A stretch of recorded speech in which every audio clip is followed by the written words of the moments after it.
আসসালামু আলাইকুম ওয়া রাহমাতুল্লাহি ওয়া বারাকাতুহু। ইন্নাল হামদুলিল্লাহ ওয়াসসালাতু ওয়াসসালামু আলা রাসূলিল্লাহ বা'দ। সম্মানিত দর্শক শ্রোতা, কাছে দূরে, দেশে কিংবা প্রবাসে, যে যেখানে বসে টিভির পর্দায় অথবা ইউটিউব চ্যানেলে আমাদের দেখছেন, শুনছেন, সবাইকে জানাই আন্তরিক শুভেচ্ছা ও অভিনন্দন। প্রিয় দর্শক শ্রোতা, আপনারা জানেন এই অনুষ্ঠানে প্রতিদিন কোরআন সুন্নাহর আলোকে আলোকিত জীবন গড়ার নির্দেশনা দেয়া হয়। নির্দেশনা দেন দেশের প্রাজ্ঞ বিজ্ঞ ইসলামিক স্কলাররা। সেই ধারাবাহিকতায় আজ আমরা আমন্ত্রণ জানিয়েছি দেশের একজন তরুণ আলেমে দ্বীনকে। আজ আমাদের সঙ্গে যোগ দিয়েছেন জামিয়া ইসলামিয়া হাজি মিসির আলী, নারায়ণগঞ্জের সম্মানিত শিক্ষা সচিব, বিশিষ্ট ইসলামী চিন্তাবিদ, গবেষক মুফতি আনসারুল্লাহ ইরফান। আসসালামু আলাইকুম রাহমাতুল্লাহ। ওয়ালাইকুম আসসালাম ওয়া রাহমাতুল্লাহি ওয়া বারাকাতুহু। মুহতারাম, কেমন আছেন? আলহামদুলিল্লাহ, ভালো আছি। আপনি কেমন আছেন? আলহামদুলিল্লাহ। প্রিয় দর্শক শ্রোতা, আজ আমরা যে বিষয়ে কথা বলবো সেটি হলো ইসলামে মধ্যপন্থা ও পরিমিতিবোধ। ইসলাম ধর্ম হলো এমন একটি ধর্ম যে ধর্ম হলো ইনসাফের ধর্ম, ন্যায়ের ধর্ম, সাম্যের ধর্ম। ইসলাম ধর্ম যে কোনো পরিস্থিতিতে ইনসাফ এবং মধ্যপন্থা বজায় রাখার তাগিদ দিয়ে আসতেছে। উম্মতে মুহাম্মাদিয়া এবং নবী করিম সাল্লাল্লাহু আলাইহি ওয়াসাল্লামের যেই উম্মত আমরা, তাদের বৈশিষ্ট্যই হলো এরা মধ্যপন্থী। চলনে বলনে, ব্যক্তিগত, পারিবারিক, সামাজিক, রাজনৈতিক সর্বক্ষেত্রে ইসলাম মধ্যপন্থা এবং ভারসাম্যপূর্ণ নীতি গ্রহণের তাগিদ দিয়ে এসেছে এবং জীবনটাকে এমনভাবে সাজাতে বলেছে যে শত্রু যেন আপনার কাছ থেকে কথায় এবং আচরণে ন্যায় বিচার পায়। বিশেষভাবে এমন যেন না হয় যে আমাদের আত্মীয়তার কারণে, রক্তের সম্পর্কের কারণে আমরা একদিকে ঝুঁকে না পড়ি। জীবনের সব ক্ষেত্রে মধ্যপন্থা, এটি ইসলামের অন্যতম চাওয়া পাওয়া এবং এটি এই উম্মতের বৈশিষ্ট্য। আসুন আমরা জীবনের সব ক্ষেত্রে মধ্যপন্থা নিয়ে ইসলামের যে নির্দেশনা রয়েছে কোরআন সুন্নাহর আলোকে, তা আমাদের সম্মানিত অতিথির কাছ থেকে শুনব ইনশাআল্লাহ। আলহামদুলিল্লাহি ওয়া কাফা ওয়া সালামুন আলা ইবাদিহিল্লাযীনা ইসতাফা, আম্মা বা'দ।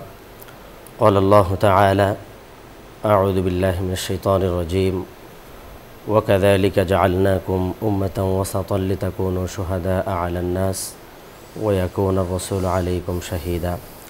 সাদাকাল্লাহু মাওলানাল আযীম। আমি সর্বপ্রথম সম্মানিত সঞ্চালকের শুকরিয়া জ্ঞাপন করছি এবং আলোকিত প্রতিদিনের পরিবারকে, যারা গুরুত্বপূর্ণ একটি বিষয় সিলেক্ট করেছেন আলোচনার জন্য। আল্লাহ পাক রব্বুল আলামিনের কাছে তৌফিক চাইব, আল্লাহ তাআলা যেন আমাকে ইখলাসপূর্ণ কিছু গুরুত্বপূর্ণ আলোচনা করার তৌফিক নসিব করেন, আমিন আমিন। সম্মানিত হাজিরিন, ইসলাম একটি ভারসাম্যপূর্ণ পরিমিত জীবন ব্যবস্থা। এটি কেবলমাত্র আধ্যাত্মিক কোনো বিষয় নয়, বরং একটি কমপ্লিট কোড অফ লাইফ। ইসলামে প্রতিটি নাগরিক মানুষ তার জীবনের সকল ক্ষেত্রে, ব্যক্তিগত জীবন থেকে শুরু করে পারিবারিক জীবন, রাষ্ট্রীয় জীবন, সামাজিক জীবন এবং অর্থনৈতিক জীবন, সর্বক্ষেত্রে সুশৃঙ্খলভাবে সে পরিচালনা করবে এবং এতে থাকবে না কোনো ধরনের বাড়াবাড়ি কিংবা অতিরঞ্জন, এবং থাকবে না ছাড়াছাড়ি অথবা সংকোচনের কোনো প্রভাব। কোরআনে বারংবার, হাদিসে একাধিক জায়গায় রাসূল করিম সাল্লাল্লাহু আলাইহি ওয়াসাল্লাম মানব জাতিকে এবং বিশেষ করে মুসলমানদেরকে মধ্যপন্থা এবং পরিমিত ও সংযমশীলতার উপরে উদ্বুদ্ধ করেছে। আল্লাহ পাক রব্বুল আলামিন কোরআনে ইরশাদ করেন, ওয়া কাযালিকা জাআলনাকুম উম্মাতান ওয়াসাতা। এমনিভাবে আমি তোমাদেরকে একটি মধ্যম পন্থা এবং পরিমিত জাতি হিসাবে সৃষ্টি করেছি, বানিয়েছি। সম্মানিত হাজিরিন, ইসলামের যে সকল গৌরবোজ্জ্বল বৈশিষ্ট্যগুলো রয়েছে তন্মধ্যে একটি বৈশিষ্ট্য হলো মধ্যপন্থা এবং সংযমশীলতা, সরলতা ও সহনশীলতা। ইসলামের প্রতিটি সাইডে আকিদা, বিশ্বাস, ইবাদত, মুআমালাত, মুআশারাত, চরিত্র গঠন, সমাজ গঠন ও রাষ্ট্র গঠন সর্বক্ষেত্রে ইসলাম মধ্যপন্থার উপরে অনুপ্রাণিত করে, উৎসাহিত করে। বর্তমান সমাজ ব্যবস্থা বাড়াবাড়ি এবং ছাড়াছাড়ির কবলে আবদ্ধ। ধর্মীয় কিংবা জাগতিক সর্বক্ষেত্রে আমরা লক্ষ্য করছি সর্বক্ষেত্রে অতিরঞ্জন, উগ্রতা অথবা সংকোচন বা শৈথিল্য, যার ফলে দিন দিন বেড়েই চলছে মারামারি, কাটাকাটি, হানাহানি, দলাদলি অথবা বাকবিতণ্ডা এবং ঝগড়া। বিশেষ করে রাজনৈতিক ময়দান যদি আমরা লক্ষ্য করি, সেখানে পরিমিতবোধ এবং শৈথিল্য, পরিমিতবোধ না থাকার কারণেই দিন দিন শুরু হচ্ছে বিভিন্ন ধরনের দল এবং সংগঠন বা ইত্যাদি। এবং ইসলামী বিষয়গুলোর ক্ষেত্রেও তার ব্যতিক্রম নয়। আমরা দেখছি জাহমিয়া, কদরিয়া, জাবরিয়া, মুতাজিলা আরও বিভিন্ন ধরনের ফেরকার আবির্ভাব পরিমিতবোধ না থাকার কারণে সৃষ্টি হয়েছে। এবং সাথে সাথে এর ফলে বিনষ্ট হচ্ছে সামাজিক এবং রাষ্ট্রীয় ঐক্য, ভ্রাতৃত্ববোধ, সহানুভূতি এবং সহনশীলতা। সাথে সাথে দুর্বল হচ্ছে সামাজিক, ধর্মীয় ও রাষ্ট্রীয় অবকাঠামো। এহেন পরিস্থিতিতে সামাজিক অবকাঠামো অক্ষুণ্ণ রাখার লক্ষ্যে প্রয়োজন জীবনের সর্বক্ষেত্রে পরিমিতবোধ এবং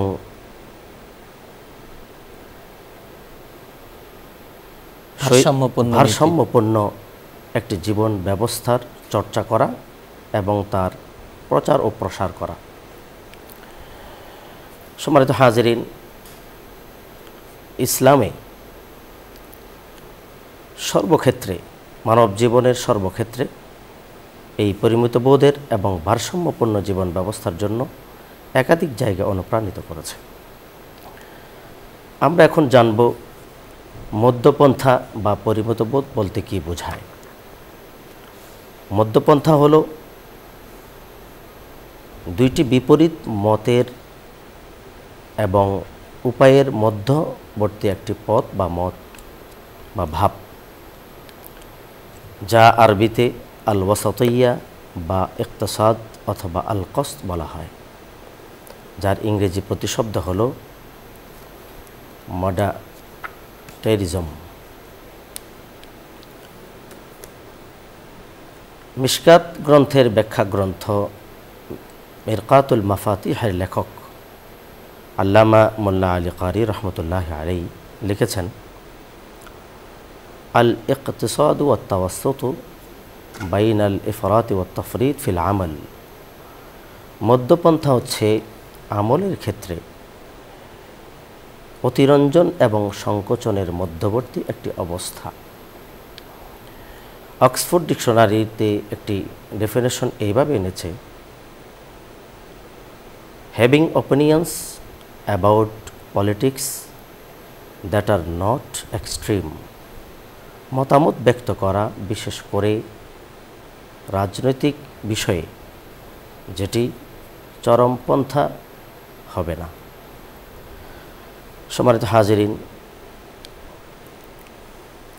ইসলামে এই মধ্যপন্থা এবং পরিমিতবোধের জন্য আকীদা, বিশ্বাস, ইবাদত, মুআমালাত, মুআশারাত এবং চরিত্র গঠন ও ন্যায়পূর্ণ বিচার ব্যবস্থা সহ সামাজিক ও রাষ্ট্রীয় সর্বক্ষেত্রে মধ্যপন্থা এবং পরিমিত বোধের চর্চার জন্য কোরআনে এবং হাদিসে একাধিক জায়গায় উৎসাহিত করেছে, নির্দেশ দিয়েছে।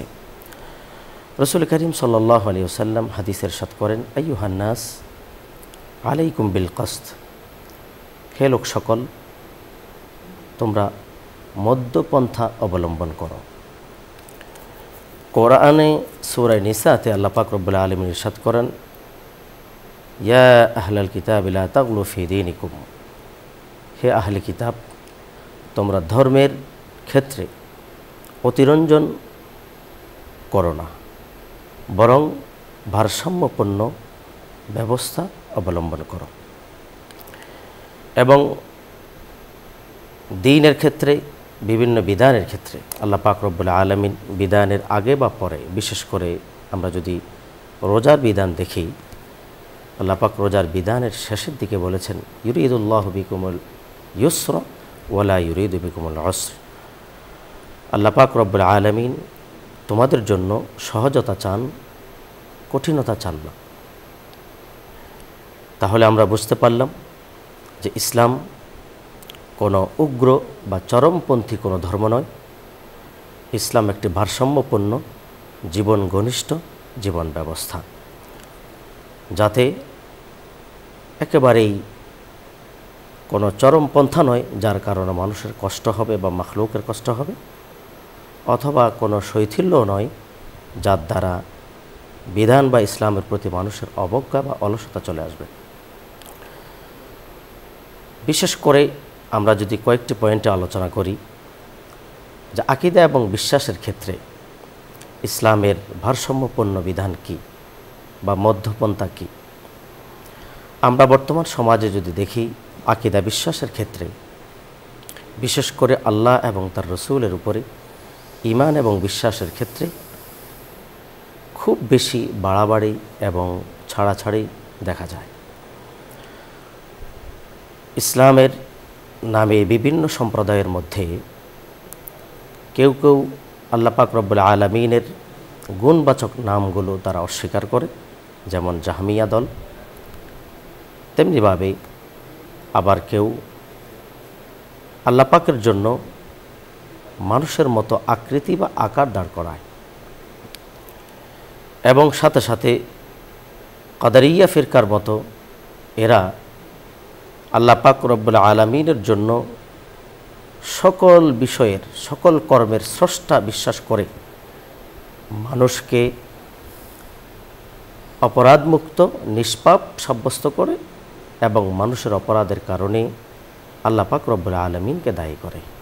পক্ষান্তরে মুতাজিলারা, তারা সকল বিষয়ের স্রষ্টা, সকল কাজের স্রষ্টা আল্লাহকে অস্বীকার করে।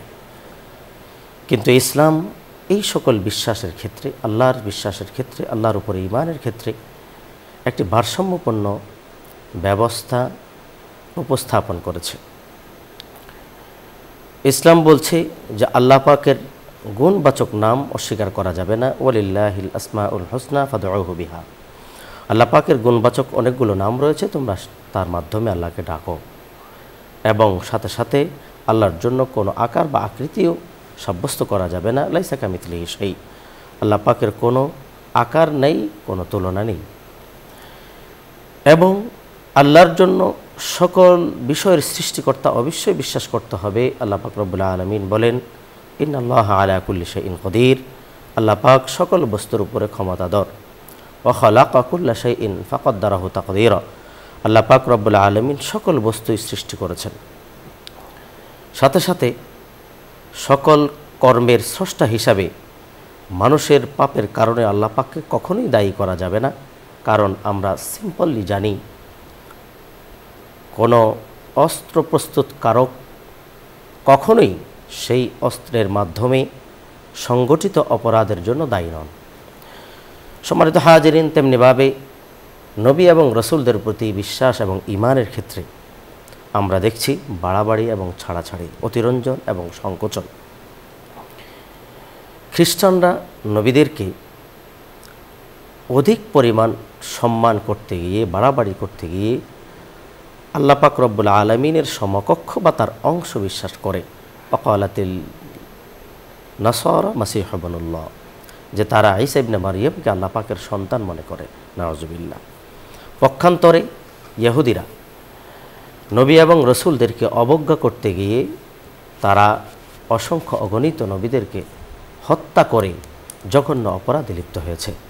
আল্লাহ পাক রব্বুল আলামিন কোরআন ইরশাদ করেন, কুল্লামা জাআহুম রাসূলুম বিমা লা তাহওয়া আনফুসুহুম ফারীকুন কাযযাবু ওয়া ফারীকুন ইয়াকতুলুন। যখনই কোনো নবী বা রসুল তাদের কাছে এমন কোনো বিষয় নিয়ে আসে যা তারা অপছন্দ করে, তখন তাদের এক গ্রুপ তারা নবীদেরকে মিথ্যা প্রতিপন্ন করে, অন্যরা নবীদেরকে হত্যা করে, নাউজুবিল্লাহ। ইসলাম এই ক্ষেত্রে ভারসাম্যপূর্ণ ব্যবস্থা দিয়েছে। ইসলাম বলে যে নবীরা সকলেই সম্মানের অধিকারী এবং তারা আল্লাহ পাকের বান্দা ও রসুল। সুতরাং নবীদেরকে মহাব্বত করতে হবে, ভালোবাসতে হবে এবং তাদের অনুসরণ করতে হবে। তবে সম্মানের ক্ষেত্রে তাদেরকে অধিক সম্মান করতে গিয়ে আল্লাহের সমকক্ষ অথবা আল্লাহর কোনো গুণবাচকের সমকক্ষ মনে করা যাবে না। রসুল করিম সাল্লাল্লাহু আলাইহি ওয়াসাল্লাম ইরশাদ করেছেন, হযরত আব্দুল্লাহ ইবনে আব্বাস রাদিয়াল্লাহু আনহু বর্ণনা করেন, রসুল বলেন, লা তাতরুনি কামা আতরাতিন নাসারা ইবনে মারইয়াম ফাইন্নামা আনা আবদুহু ফাকুলু আব্দুল্লাহি ওয়া রাসূলুহু। আল্লাহ রসুল ইরশাদ করেন তার উম্মতকে ডেকে, তোমরা আমাকে সম্মানের ক্ষেত্রে এতটা অতিরঞ্জন করো না যেমনটি ঈসা ইবনে মারইয়ামের ক্ষেত্রে করেছে। শুধু এতটুকুই বলো যে আমি আল্লাহ পাকের বান্দা এবং রসুল, সুতরাং আমাকে আল্লাহ এবং তার রসুল বলো, আল্লাহের রসুল বলো, বান্দা এবং রসুল। সম্মানিত হাজিরিন, তেমনিভাবে ইবাদতের ক্ষেত্রে ইসলামের রয়েছে ভারসাম্যপূর্ণ ব্যবস্থা এবং মধ্যপন্থা। মানুষের সৃষ্টি একমাত্র আল্লাহর ইবাদতের জন্য। আল্লাহ পাক সূরা আয-যারিয়াত ইরশাদ করেছেন, ওয়ামা খালাকতুল জিন্না ওয়াল ইনসা ইল্লা লিয়াবুদুন। আমি জিন এবং ইনসানকে একমাত্র আমার ইবাদতের জন্যই সৃষ্টি করেছি। অন্য সূরাতে আল্লাহ পাক ইরশাদ করেন, ওয়া'বুদ রাব্বাকা হাত্তা ইয়াতিয়াকাল ইয়াকিন। মৃত্যু আসা পর্যন্ত তোমরা আল্লাহ পাকের ইবাদত করো। এই ইবাদতের গুরুত্ব করতে গিয়ে অনেক মানুষ এমন রয়েছে যারা সর্বদা ইবাদতের মধ্যে লিপ্ত, এক পর্যায়ে নিজেদের সাধ্যের বাইরে গিয়ে তারা ইবাদতে লিপ্ত হয়।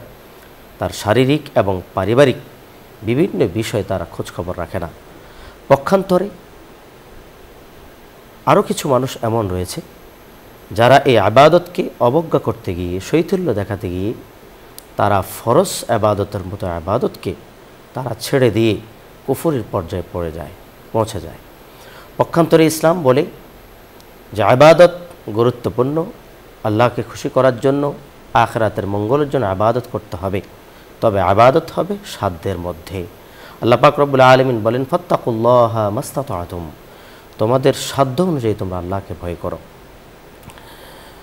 আল্লাহ পাক রব্বুল আলামিন বলেন, লা ইউকাল্লিফুল্লাহু নাফসান ইল্লা উসআহা। আল্লাহ পাক সাধ্যের বাইরে কোনো মানুষকে কোনো ইবাদত বা কোনো বিষয় চাপিয়ে দেন না। এজন্য ইবাদত করতে হবে যতটুকু সাধ্যে কুলায়।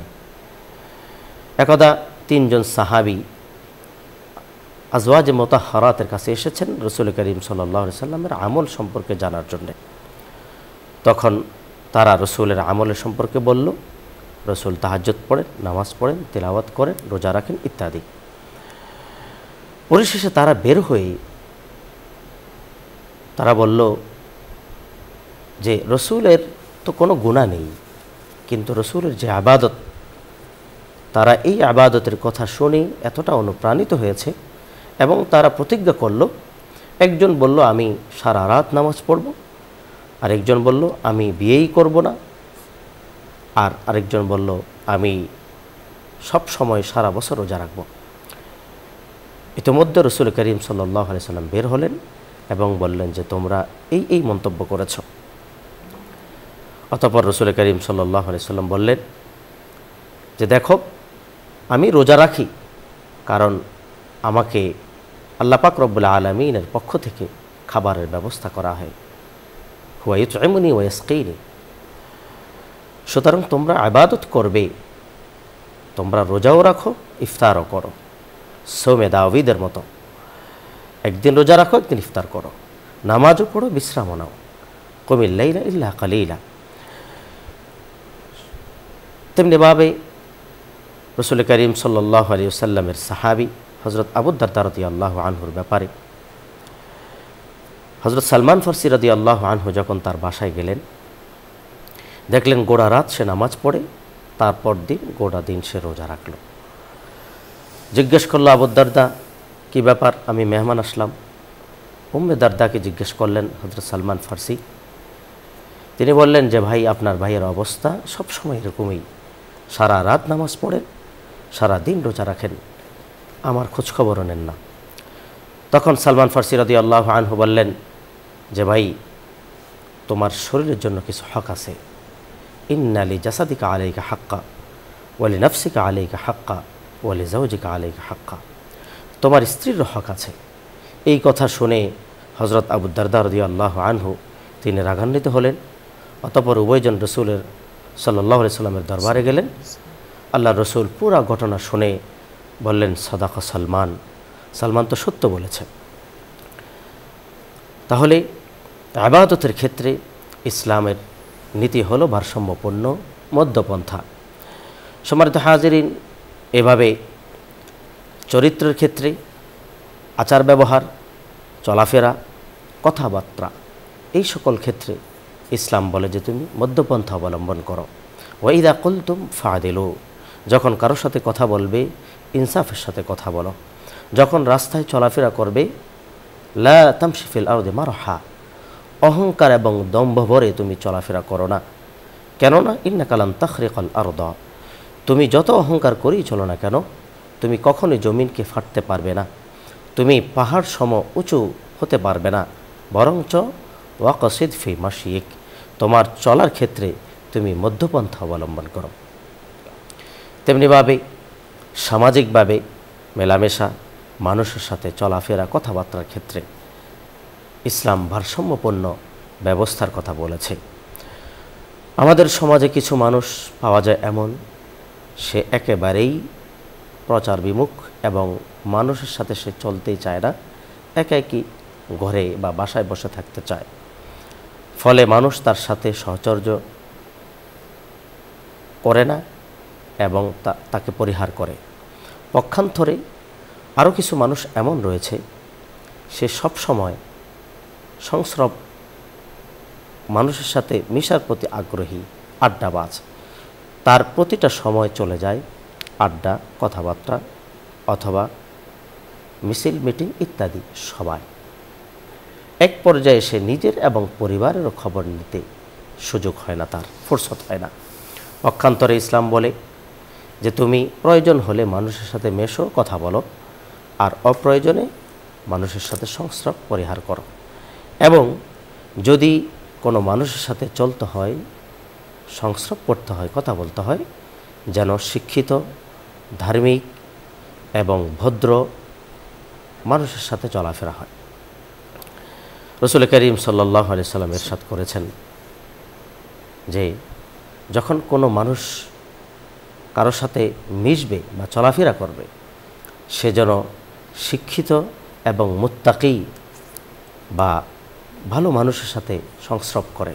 আল্লাহ রাসূল একটি উদাহরণ দিয়েছেন, মাসালু জালিস সু, যে খারাপ সংস্রবের উদাহরণ হলো ওই কামার বা লোহার কাজের ব্যক্তির মতো, যার কাছ থেকে তুমি আগুন অথবা দুর্গন্ধ ছাড়া আর কিছুই পাবে না। পক্ষান্তরে একজন ভালো মানুষের সংস্রব যখন তুমি নিবে, তখন তার কাছ থেকে ভালো কথাই শুনবে।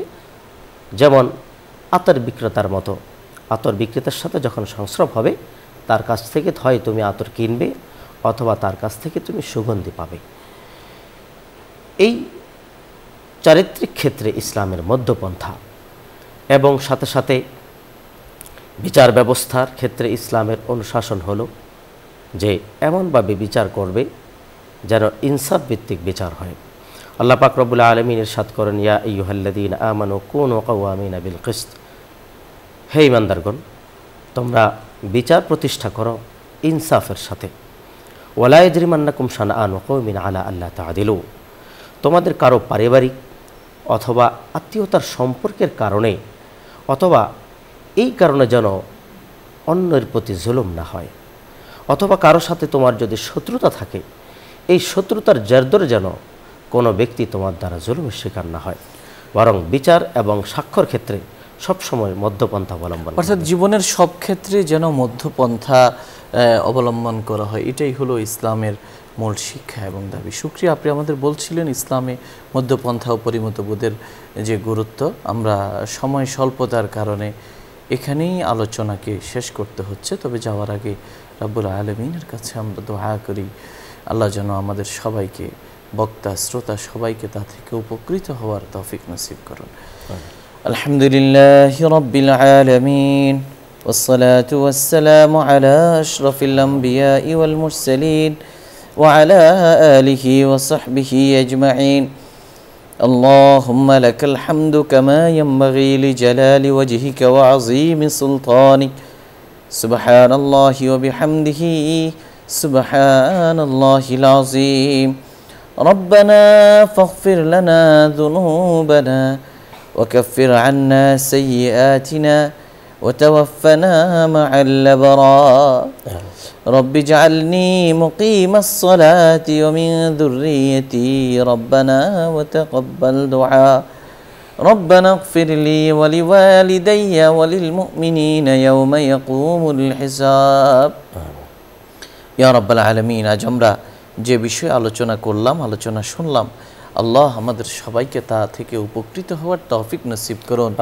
আমাদের জীবনের গতিপথকে আপনি বদলে দিন, আমাদের জীবনকে পরিশুদ্ধ করে দিন, আমাদের মধ্যে মধ্যপন্থী চেতনা, মধ্যপন্থী আকীদা, মধ্যপন্থী কর্মপন্থা যেন আমাদের জীবনে বাস্তবায়িত করতে পারি সেই তৌফিক দান করুন। আমাদের মেজাজকে আপনি মুআতাদিল করে দিন। আয় আল্লাহ, আমাদের মধ্যে পরিমিতি বোধ জাগ্রত করে দিন, ইনসাফের উপর তুলে দিন, এই সমাজকে ইনসাফ ভিত্তিক সমাজ হিসাবে রূপান্তরিত করে দিন। ইয়া আল্লাহ, জীবনের পরতে পরতে প্রতিটি ধাপে পদক্ষেপে উত্তরোত্তর উন্নতি দান করুন। আমাদের দোষ ত্রুটি ঢেকে দিন, আমাদের মর্যাদা উন্নীত করে দিন, আমাদের রিজিকের প্রশস্ততা দান করুন, আমাদের অতীত থেকে ভবিষ্যৎকার স্বপ্নীল বর্ণীল করে দিন। আমাদের হৃদয় রাজ্যে ইসলামের আলো আপনি প্রজ্বলিত করে দিন, আমাদের অন্তরকে কোরআনের নূরে ভরপুর করে দিন, আমাদের সময়গুলোকে বরকতময় করে দিন, আমাদের জীবনকে হাসানাময় করে দিন। আপনার অবারিত রহমতের সাগরে অবগাহন করার তৌফিক নসিব করুন। আসমান থেকে রহমতের দরজাগুলো খুলে দিন, জমিনের মধ্যে রাখা বরকতগুলোর সঙ্গে আমাদেরকে সংযুক্ত করে দিন। আমাদের মা বাবাকে ক্ষমা করে দিন, আমাদের পূর্বপুরুষকে ক্ষমা করে দিন, আমাদের মুহিব্বিন মুহসিনিন শুভাকাঙ্ক্ষী হিতাকাঙ্ক্ষী আপনজন প্রিয়জন যে যখন আমাদের কাছে দোয়া চেয়েছেন সেই দোয়াগুলো কবুল করে নিন, নেক আশাগুলো পূরণ করে দিন, অনিষ্ট থেকে হেফাজত করুন, অকল্যাণ থেকে বাঁচিয়ে রাখুন। আয় আল্লাহ, সমস্ত অশুদ্ধতা থেকে, অপবিত্রতা থেকে, দুর্গন্ধ থেকে হেফাজত করুন। গুনাহগুলো ক্ষমা করে দিন, সগীরা কবিরা, জানা অজানা, ইচ্ছা অনিচ্ছা, প্রকাশ্যে গোপনে, দিনে রাতে, আলোতে অন্ধকারে করা গুনাহগুলো আপনি মায়াফ করে দিন। আমাদের জীবনের সমস্ত দোয়া আপনি কবুল করে নিন, আমাদেরকে মুস্তাজাবুদ দাওয়াত বানিয়ে দিন। সুবহান রাব্বিকা রাব্বিল ইজ্জাতি আম্মা ইয়াসিফুন, সালামুন আলাল মুরসালিন, আলহামদুলিল্লাহি রাব্বিল আলামিন।